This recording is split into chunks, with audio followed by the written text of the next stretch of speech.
Somebody asked me the question the other day, how do I stay more present in my day? And I love that question because what I know is that we tend to live in either two different realms. Some people tend to live more in the past, where we're regretting things that we said or we did or we didn't do, and we're constantly feeling that remorse or that regret about the past. And other people tend to live more in the future, where we're just plowing through our days and our to-do lists onto the next thing. So today I'm going to give you 3 ways that you can be more present and where you are right now. And by feeling more joy in the present moment, what we find is that life becomes a lot easier, it becomes a lot more fun, and new opportunities begin to present themselves to us. So how do you stay more present with where you are? So the first way, I'm going to invite you to stand up here with me. Just feel your feet on the floor. What happens is when we tend to live in the past or the future, we really are living up here in our heads. We've got this busy to-do list going on. What do I have to do? Where am I going? And we're constantly really, really busy in our heads. Just by feeling your feet on the floor, what that does is it moves your energy from your head into your body. And as we're more present and we're in our bodies, that really brings us to the present moment. And it calms us and it anchors us and it grounds us. And what happens when we're more connected in our body is we have access to different ideas, where it's easier to solve problems, to think more creatively. So notice how you feel just by moving that energy from your head into your feet or into your body. The second way that we can be more present is through something called segment intending. How many times have you just been plowing through your day? You're plowing through that to-do list. You're moving from one meeting to another meeting, one task to another task, and we're just go, go, go, go, go.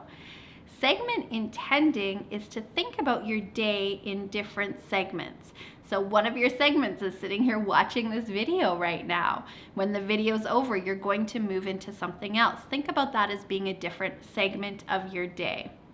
And in between those segments, just taking a second to ground yourself, to breathe, and to ask the question, how do I want to show up for this next segment?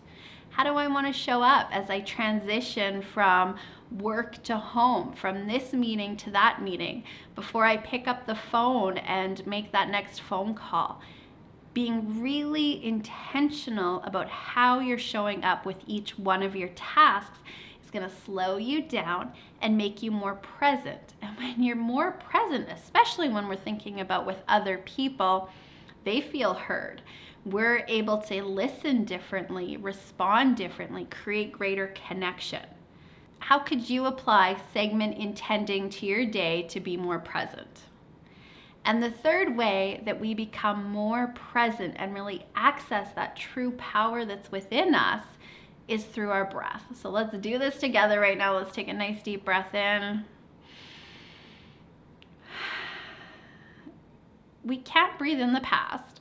We can't breathe in the future. The only place we can breathe is right here, right now.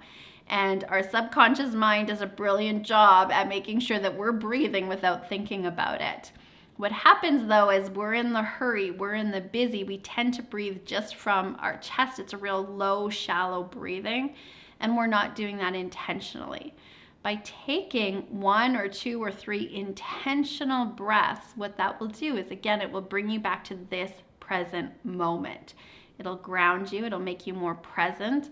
And again, when we're more present, we have access to greater joy, to really enjoying this life while we're living it. If you're feeling disconnected from the present moment and you would like to reconnect to where you are, I like the expression, be where your feet are. So I'm not thinking about my next thing, I'm not worrying about what's coming up. I'm really where I am right here, right now. I always love hearing from you and what tools you use to help you stay more present. So comment below. Would love to hear which one of these 3 you're going to try utilizing, or if you have another tip that you can share with this community, I'd love to hear that. So comment below. Here is to you living a life you love.